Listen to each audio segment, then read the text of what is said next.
Oh, hi there, Kendra Tolbert here.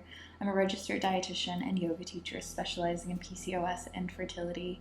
And today I'm answering some commonly asked questions and some questions that people sent to me on Instagram when I knew that I wanted to answer those things that keep coming to me so that you have this as a resource always and forever. So let's dive right in. You're going to see me look down from time to time, and that's because I'm looking at the list of questions that I have. Another thing is, clearly this is quite casual, like my hair is still wet. I'm actually about to record a yoga video for a client, and I remembered that I hadn't done this video, so I was like, you know what, just do it. Like, don't make it a big production. So yeah, pretty casual, off the top of the dome. I have not prepared for this, so you're going to get the real honest truth, at least what I believe to be true. Okay, let's dive right in. So first question, how long have you been practicing yoga? I think about 17-ish years now. I actually started practicing it in high school. I was a cheerleader, and from time to time we would have like a guest coach, and sometimes they were yoga teachers or they were people who incorporated yoga into their strengthening or stretching routines. So that was when that started. I also had an English teacher who after lunch, because that's when she had us, would have us do some sort of like lying down in meditation. She'd have us move all the chairs. I think it was really just because she wanted us to be quiet and calm down after being all hyped up from lunch. So that's when I started practicing yoga, and it's pretty much been off and on since then. How did you get into PCOS yoga? So I always knew that I wanted to work in women's health. I actually thought originally that I'd be a midwife. I love babies, I love humans in general. I love moms, I love supporting moms. So somehow I ended up down the nutrition route, long story. Was working at WIC, which is Women, Infants, and Children. It's a federal food aid program that provides food assistance and nutrition education as well as referral services to women, infants, and children. And one day a woman came in to put her son onto the program, and she revealed that he was not her biological son and that she had had difficulty conceiving. So I turned to PubMed out of curiosity, wondering how could nutrition possibly help out with conception or fertility. I found a lot more research than I expected to find and became obsessed. Eventually I started working in fertility nutrition. A lot of the people that were coming to me had PCOS, so I started to specialize in PCOS. One of the things that kept coming up was this kind of disconnect that people had with their body. Their body had become their enemy. They had started to feel ashamed and betrayed. So ashamed of and betrayed by their bodies. And I had this kind of hunch that maybe yoga could help, because I know that yoga definitely improves body image for a lot of people, and it helps us remember what our bodies can do. It helps us to celebrate, the simplicity of just breathing. So yeah, that's how that happened. I ended up taking 2 fertility yoga teacher trainings, a women's health and fertility yoga teacher training, and I read research, it was actual research around yoga and PCOS, and I started to share it, and the more I shared it, the more feedback I got that it was making a difference in how people felt about their bodies, and for a lot of people, their actual symptoms with PCOS. So that's how that happened. Okay, how did you become a dietitian working in women's health? Pretty much the same idea, right? Like I just always had an interest in women's health. Started off with WIC, and then eventually started to work in a clinic in the Bronx in New York City. And there was like a prenatal day, so I'd see people on that day and work in women's health in that way. And then I started to let some of the providers know that I was really interested in preconception care or fertility, and so they started to send some people my way who were preparing for pregnancy. Where are you from? I am from San Diego, California. I was born and raised there. I've lived in quite a few different places, but my heart is still in San Diego. I love it. It's so beautiful. Anyway, we're not here to talk about San Diego, but I love it. Education and qualifications. So I have a master's degree in nutrition and public health from Columbia University. I have a bachelor's degree in nutritional sciences with a pre-dent focus. I thought I would go to dental school at one point as well. A biology minor, a chemistry minor. I'm a registered dietitian, which means that I did all the prerequisites and the nutrition and the biochem and the organic chem and the anatomy and the physiology and the medical nutrition therapy. I did all those prerequisites, psychology and all that jazz. And then I got into an internship. I completed the internship. It was about 1,200 hours, I believe. It was a long time ago. And then during the internship, you're working in clinical, you're working in outpatient, you're working in community, so you're learning the truth of nutrition, not just from a book, but from actual experience. And then I had to sit for an exam, and then I had to pass the exam. So I passed that exam. So I'm a registered dietitian. I'm a registered yoga teacher, so 200-hour. And then I've taken, of course, continuing education to always learn more and make sure that I am up to breast with what the newest research and techniques are, so I can always support people. Let's see. I'm also a certified aromatherapist, so I've taken a certification course in aromatherapy in New York City. There used to be a lovely place, I don't believe it's there anymore, called the New York Institute of Aromatherapy. So yeah, I think that's pretty much it. Yeah, that's my training. What's your favorite yoga pose? Depends on the day that you ask me, but today I would have to say low lunge. It just never gets old, especially with your knee to the ground and your arms reaching up. Like, it instantly gets rid of my menstrual cramps, quite a few other people's menstrual cramps. So if you ever experience cramps, give it a go. Low lunge all the way. Do you have PCOS? I get this one quite a bit, and I think it's because it's very common for people to get interested in fertility care or PCOS care because they have actually been diagnosed with the condition. I have not. I don't experience PCOS-like symptoms. I've had cystic acne quite a bit in the past. That appears to be hereditary. Both my dad and my mom had cystic acne. But yeah, I have not been diagnosed with PCOS. My interest comes from just always wanting to support people and always having this obsession with women's health. Am I recording this? Oh, praise the Lord, I am. Okay, let's keep going. Now we're gonna move on to the yoga session. That was all about me. Anyway, how does yoga help PCOS and fertility? Ooh, it's multifaceted. Let's start off with the PCOS piece. So, with PCOS, there's a lot of different underlying things that lead to the symptoms and possibly the pathophysiology, the things that actually cause the condition. So some of those things are insulin resistance, inflammation. Some of those things are completely outside of our control. A lot of them are things like genetics. So the way that I like to think of it and the way that PCOS is supportive is the way I like to think of it in terms of yoga, the way yoga is supportive for PCOS is that it gets to a lot of those root causes. So we know that yoga can drive down inflammation. It can drive down insulin resistance.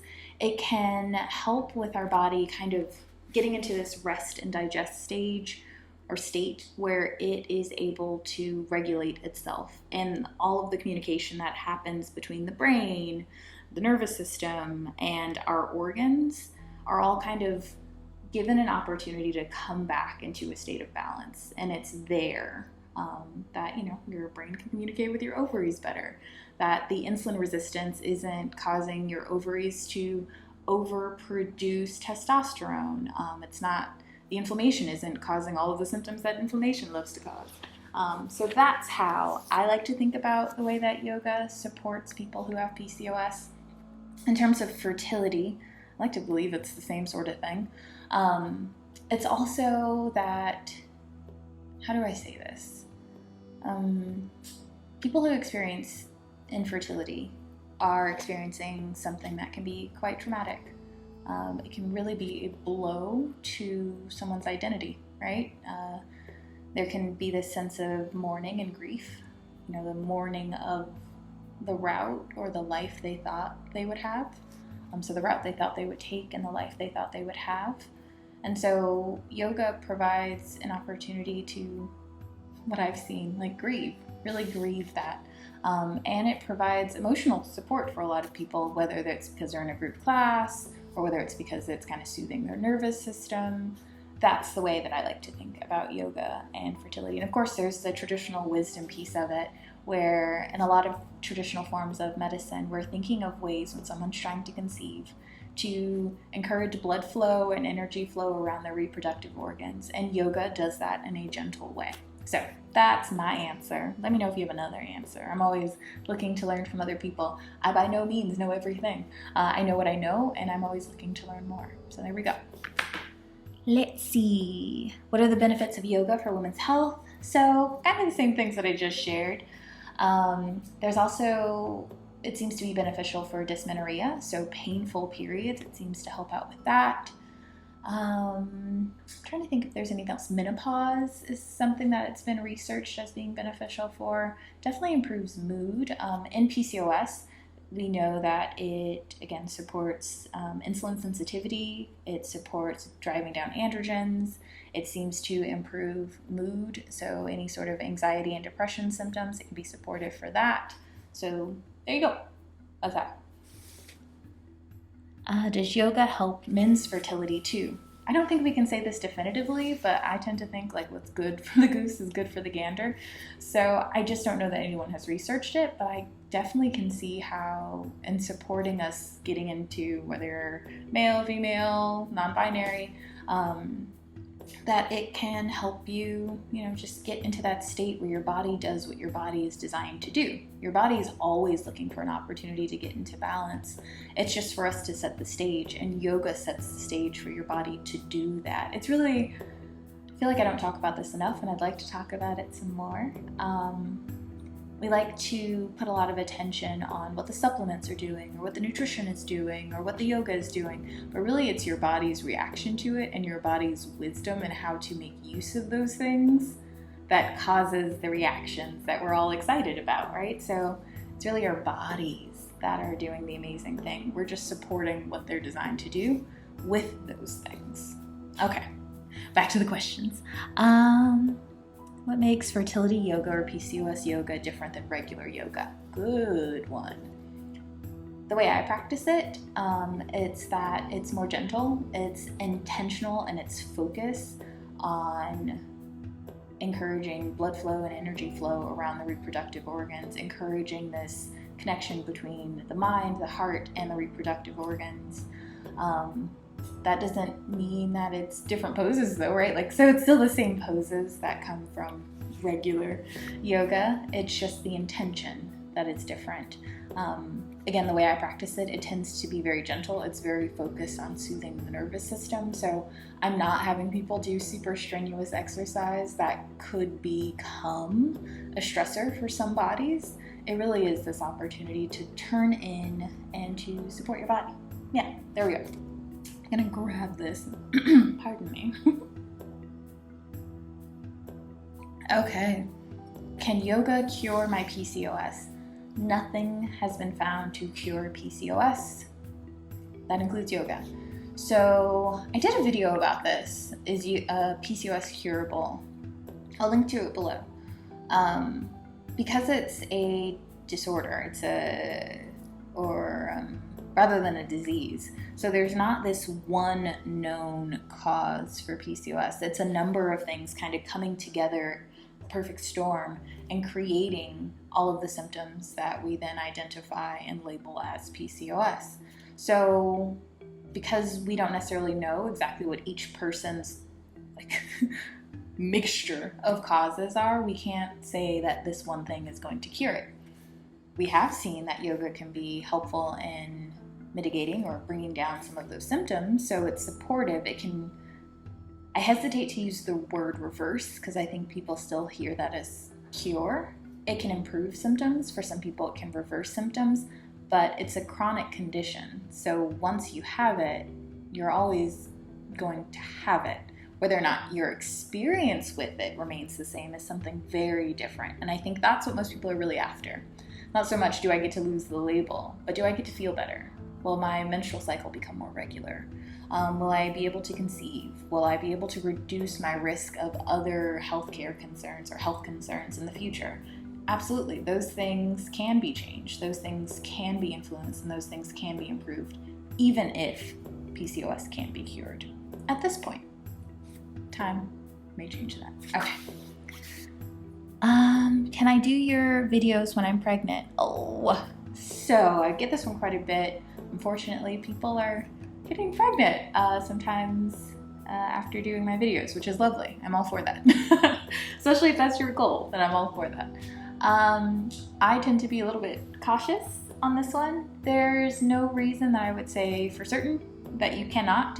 I think it also depends on your own experience with yoga, how comfortable you are with, kind of customizing the practice to your different trimesters. So if you are someone who has a lot of experience and knowledge around yoga and you feel like you can change up the poses if they're just not a good fit for your body that day or for your body in that particular trimester, then I think it's perfectly fine. There are lots of people who practice yoga who continue to practice yoga the way they did before. They just may make changes as needed.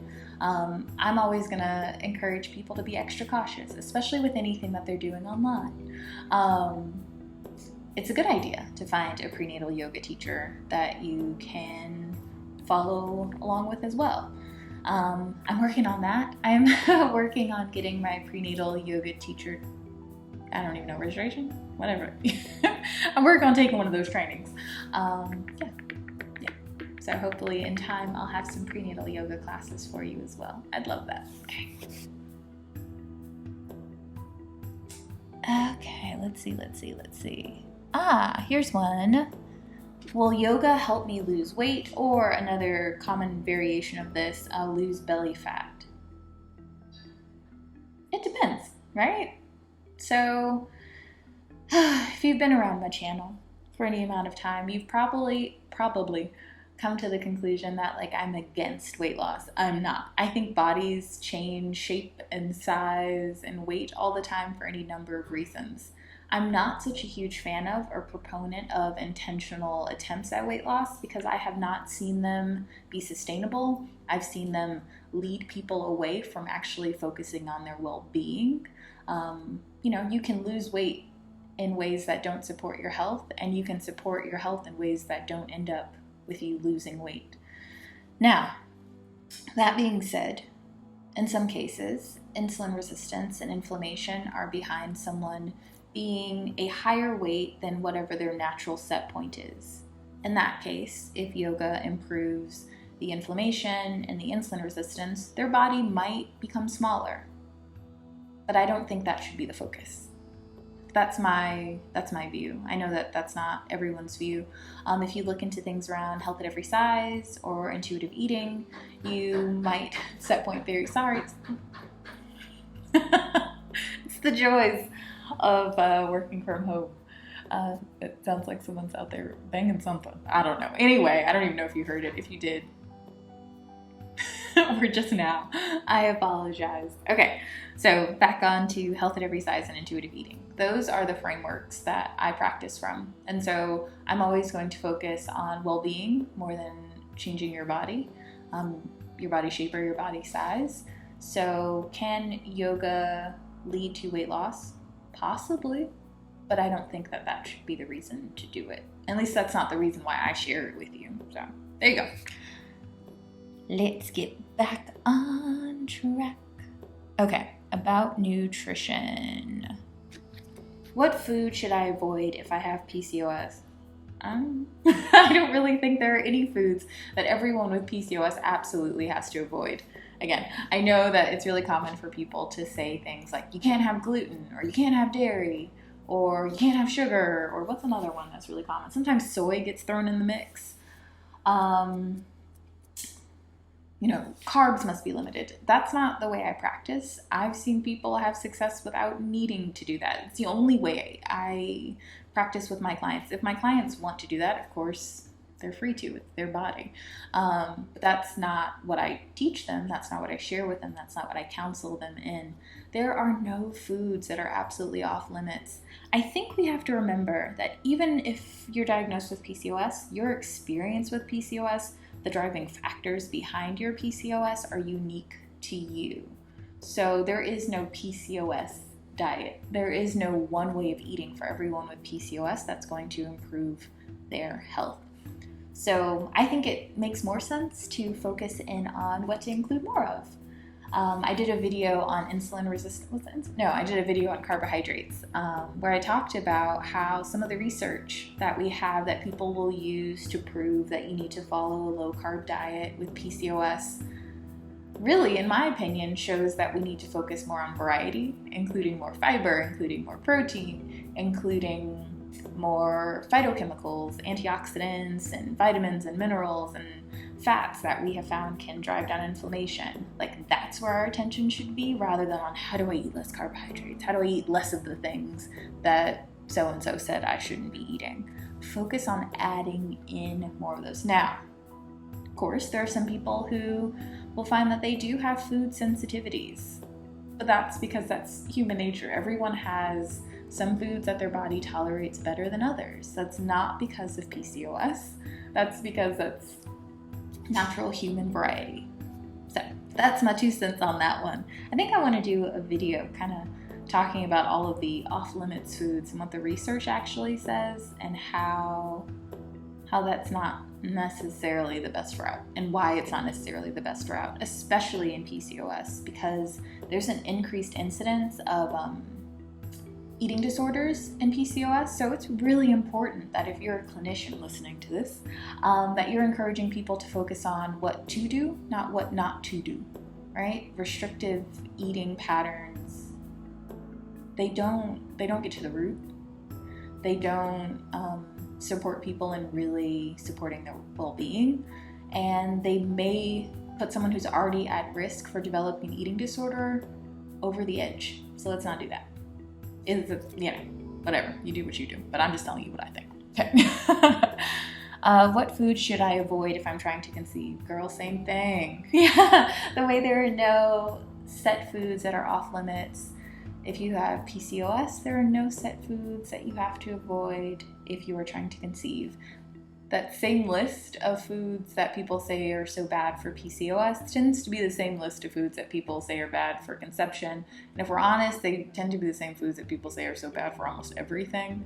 I don't know how these foods got labeled evil, but they did. I don't think there are any foods you need to avoid if you're trying to conceive. Scratch that. Okay, I just thought of one. High mercury seafood. Yeah, that's pretty much the only one I would say to avoid. Okay. What diet is best for PCOS? The one that you can stick to and enjoy. Now, I'm not encouraging dieting, but if we're thinking about diet in the terms of normal eating pattern, the way that you typically eat, I think it's a good idea to just focus on variety. That's pretty much it. Variety is the one thing that I have found consistently improves people's health and relationship with food and their body. So I think the Mediterranean eating pattern can be a good framework, because there is that focus on pleasure, because there is that focus on variety, because there is that focus on monounsaturated fats that do seem to drive down inflammation, because there is a focus on including more plant-based foods, not necessarily going vegan or vegetarian. You don't have to go all the way over there just to get the benefits of eating more vegetation. I think that can be a good eating pattern to explore. Now, that doesn't mean that you have to eat as if you lived along the Mediterranean Sea. It simply means that you get to know the principles and you apply them to your preferences and your culture, and you enjoy. There we go. That's how I recommend it. I'm also a big fan of the plate method. Just kind of helps you figure out how to combine things so that you're giving yourself a variety of foods, and that you are supporting the gradual breakdown and absorption of carbohydrates to provide you with sustained energy without blood sugar spikes and dives. So those two, I think, together can provide a good framework and set of principles, but they're not a diet. So, okay. Are you against weight loss for PCOS? Kind of touched on this, right? Like, I'm not against it. I think, again, bodies change in shape and size for all sorts of reasons. Some, most beyond our control. Again, I'm not a big fan. I personally do not sell weight loss because it's a product. Yeah, that's pretty much it. So if your body happens to lose weight as you discover things that make you feel better, okay. If your body stays the same and you end up feeling better, okay. If your body gets larger but you feel better, okay. I think that's what matters. Do you feel better? Do you have a better relationship with food? Are your labs and symptoms improving? I think those are better gauges of whether or not you're actually improving your health than whether or not your body shape or size has changed, right? Because those things change for any number of reasons. Those things stay the same for any number of reasons. I don't think we consider the fact that not everybody is meant to be a certain size. There's diversity in size. There always has been, there always will be. I don't think it's a good idea to pathologize certain body sizes. That's where I stand. Can you practice intuitive eating if you have PCOS? Absolutely. Absolutely. I'm a huge fan of intuitive eating as it is taught by the creators of intuitive eating. So I'm talking about the principles from the intuitive eating book and the training that they provide. I am not such a big fan of some of the intuitive eating that we see online that's presented as like the gentle way to lose weight. That's not intuitive eating. It's not.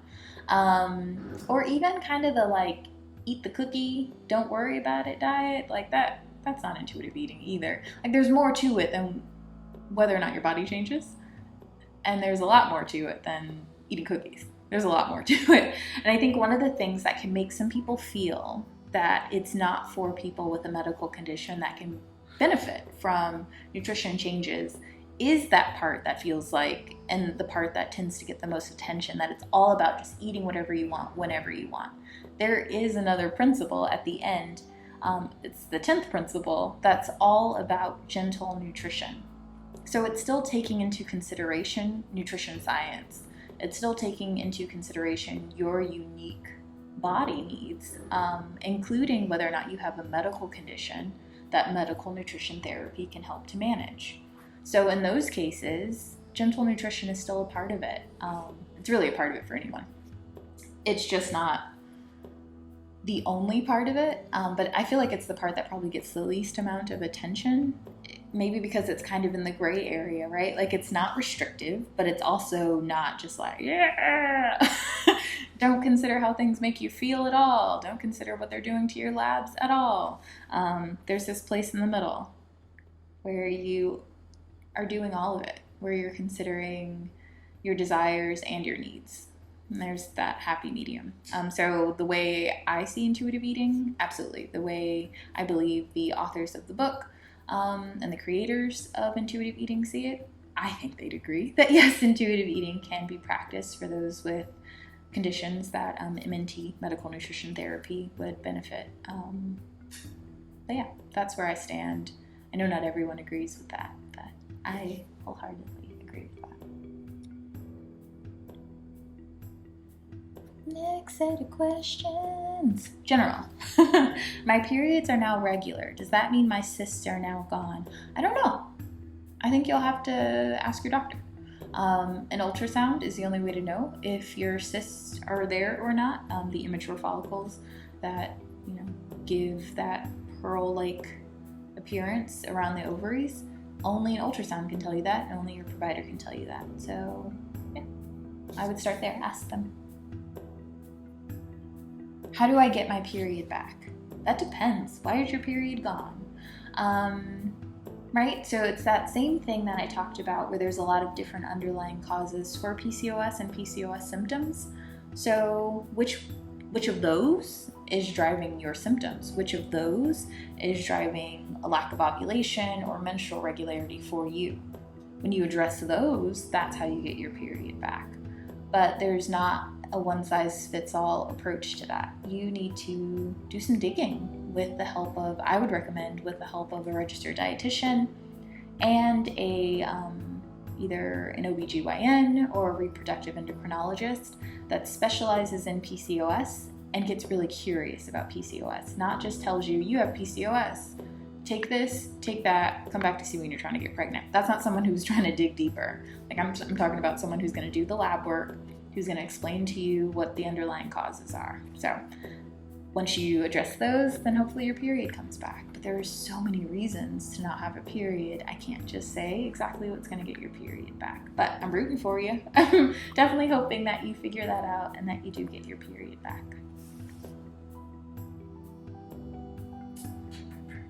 Let's see. How much do you miss me? Oh, this one is actually from my best friend. I miss you a lot, best friend. I miss you a lot. Okay, is there a way to make my periods more regular? It's kind of the same idea as how do I get my periods back? What's causing the menstrual irregularity? Doing things that support having your uterine lining build as we would expect it to or want it to, doing things that support regular ovulation, that's going to help. But then there's other things to consider. Are there anatomical reasons? I guess that'd be more for if you don't have a period. Hypothyroidism or hyperthyroidism, is that playing a role? Let's see, are you under eating and over exercising? Like, there's so many things that could be behind why you're not having a period or your menstrual cycle is irregular. So we need to figure out what's driving that symptom for you in order to correct that symptom or improve that symptom. Ooh, so I'm actually gonna tie these two together. So what can I do to help reduce hair fall and increase my hair growth? How do I get rid of facial hair? Okay, so both of these tend to be driven by high androgen levels, which are things like testosterone, DHEAS, what's the other one? DHT, which is like the more like form. So need to figure out how to reduce those. There are some things that can reduce those. So like spironolactone that your provider may give you. Spearmint tea may drive that down. Green tea can drive that down, but that's just dealing with the symptom. That's not dealing with the root cause. Like, why are those high? Is it insulin resistance? Because if it is, we need to work on that. Are these mostly coming from your ovaries or your adrenal glands? If they're coming from your adrenal glands, do we need to take a look at why? It's always about why. So once you know the why, you can address it. So I would get curious about where the high androgens are coming from, if that's the cause. So let's go back. Let's talk about the reducing hair fall and increasing hair growth.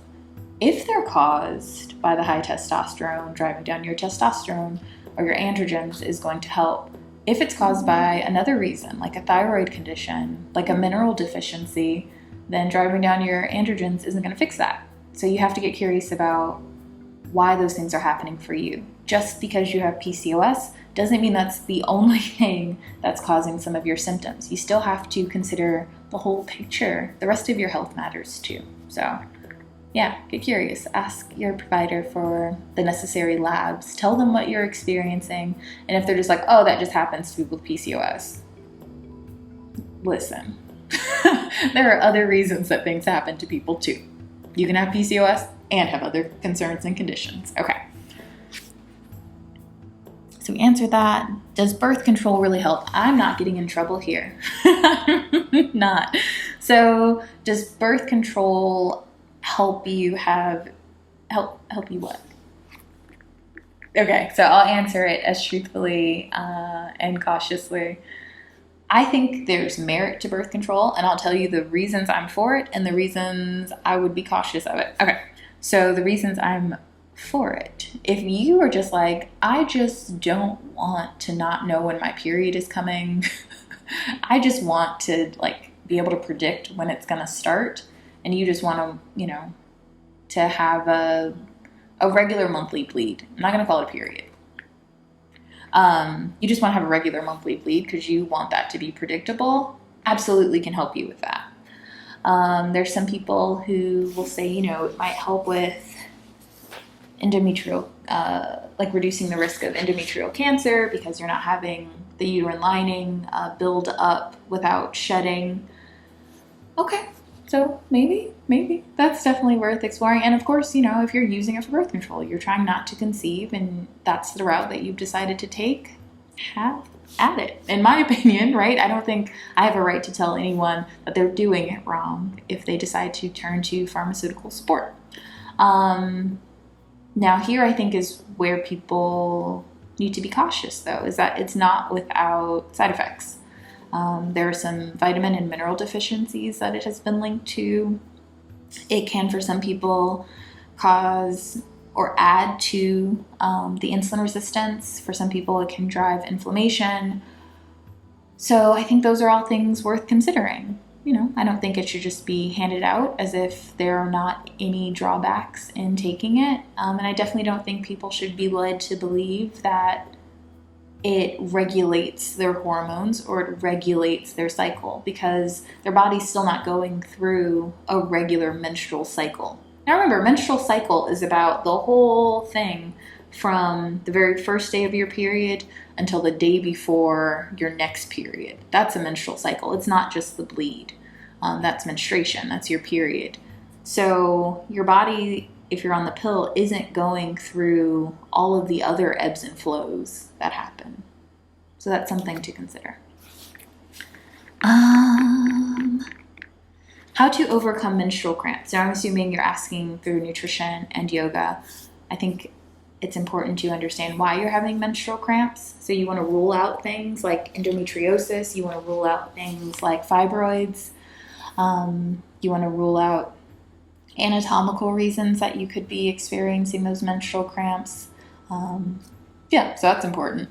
And then to support that, once you have figured that out, there are some lifestyle things that can be helpful. So including things like ginger, lots of anti-inflammatory foods can be helpful. Yoga, remember we talked about dysmenorrhea and yoga a little bit earlier.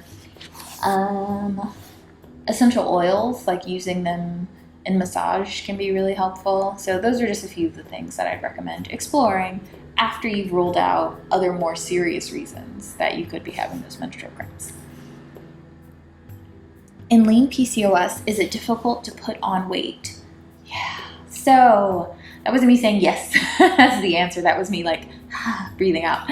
I really don't love the title lean PCOS because I feel like it presents the idea that there's a difference in how someone is having PCOS. Okay, now they're going by with the lawnmower. So if you hear that, again, apologies. So back to lean PCOS.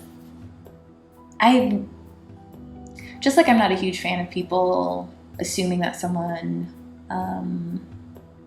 needs to lose weight because their BMI is higher. I think there's just something dangerous about labeling people's conditions based on their body size. That's not your question, though. Your question is, can it be difficult for someone with lean PCOS to gain weight? I think it can be difficult for people to gain weight, just like it can be difficult for people to lose weight. We all kind of have this genetic predisposed size at which our body likes to stay, right? So it's like a range. And if you are on the lower end of the BMI range, and it's not as a result of an underlying condition or anything that you're doing, then perhaps that's just your body size. And yeah, it would be difficult to change your body size because our bodies resist change in a lot of different ways. So I hope that answered that question. I know I took a turn talking about lean PCOS and my ideas about the label. Let's see, where are we? The lifestyle changes make my period regular again. So this depends on what's causing. You're gonna hear me say that a lot, or you've already heard me say it depends quite a bit. That depends on what's causing your irregular menstrual cycle. So if lifestyle can address those underlying roots, then yeah, it might. But if it's anatomical, if there's another condition that's going on that needs medical treatment, then no, it won't. Doesn't mean that those things aren't still supportive, aren't still helping your health, but you need to understand why you don't have a regular menstrual cycle to know what can help it or help you get back to having a regular menstrual cycle. Frustrated. No medicine works for me and irregular periods continue. Oh, so not so much a question, but I'm sorry that you've had that experience. It does sound frustrating. I really do hope that in time you find that mix for you that helps your body find its own state of balance. I do. I really do. How do you overcome menstrual cramps? So yeah, talked about that. Does birth... am I just reading the same ones? Oh, those were repeats. Okay. Okay, actually, we got to all of them. Yay! So thank you so much. If you stuck around this far, like, you're a trooper, because this was long. Not quite as long as I thought it might be, so I hope that you found it helpful. The next video is either going to be a yoga video, we'll see, or it's going to be a video all about inositol, because a lot of people have a lot of questions about it. I'm actually doing a series over on Instagram all about supplements for PCOS in the month of August. So we're starting off with inositol, so I'm thinking I want to do a video here about inositol as well. All right, let me know if you have any questions or comments. I'm always happy to hear from you. I'm rooting for you, wishing you all the best. Enjoy the rest of your day, and I'm gonna go ahead and record that sequence for my client now. Okay, bye for now. Okay, so I know I just said goodbye, enjoy the rest of your day, but there were actually a few questions, maybe 4 or 5, that I forgot to answer, so I've added another bit with those questions. So make sure to stick around and watch those if you're interested. Okay, really, this time, I'm saying bye, but then you know what, just enjoy, bye. What if I can't do such and such pose? I get this one a lot. People oftentimes almost feel bad that they don't do a pose in a particular way if that pose, the way I'm presenting it, just doesn't fit your body, doesn't work for your body either that day or just in general. That's okay. Play with other variations. Explore and experiment on your own. Maybe look on YouTube for other variations or Google other variations. Ask your yoga teacher if you have one personally for other variations. Pardon me. And I often share other variations. It's really not what the pose looks like that brings the benefit. So don't worry about if it doesn't look a certain way, or if, rather than doing it standing, you decide to do it seated. You're still getting the same benefits. So don't worry if a particular pose just doesn't feel like the right fit for you, or your body doesn't want to move in that way. That's fine. Still going to benefit from yoga. Okay. Are there any poses I should avoid during fill in the blank part of my cycle? Not in my opinion. At least not the way I practice. I know that there are other yoga teachers that might say, you shouldn't be doing inversions while you're on your period, or you shouldn't be doing twists during the luteal phase of your cycle. And I think that really requires a level of self-knowledge to really know if particular poses are right for you at particular times. There are some poses that are less comfortable during particular times of the cycle for a lot of people, and so if you're one of those people, you might want to choose something else. I will say that when it comes to twists, I usually recommend being careful. If you're stimming, or you're right before transfer, or your provider has said hey, now is the point when we don't want you doing strenuous activity if you're undergoing IVF or any sort of assisted reproductive technology, then yeah, you don't want to do something like a deep twist, but you've already been warned not to do those sorts of things. So that's when I think it would be inappropriate. I had someone ask me, because someone else had told them that they shouldn't do yoga during the luteal phase of their cycle if they had experienced pregnancy loss in the past. To my knowledge, there's no reason for that, right? You might want to be more cautious about which poses feel a certain way to your body. Your body's unique. I wouldn't tend to recommend hot yoga or really strenuous yoga or power yoga or any of the kind of hybrid, high intensity forms of yoga during that time if you've experienced pregnancy loss. But that's pretty much it. I don't think there are any hard and fast rules around which poses you can and cannot do, which breathing exercises you can and cannot do, at least not the way I practice. Other people may have a different opinion. Telling you what mine is. Okay. How long does it take to get results doing yoga? Depends on what results you're looking for, and it depends on your body and what else might be going on. So in the research, they've tracked people for, I think it was 12 weeks. That's usually how long they're tracking people in research, sometimes longer, sometimes less time than that. Depends on which results you're looking for. If you're just looking to maybe improve your sleep or deal with some lower back pain or relieve a headache, that might happen immediately, or it might not. If you're looking for things that are, typically going to take longer, even with medication, you're going to have to practice longer to see those. So that depends.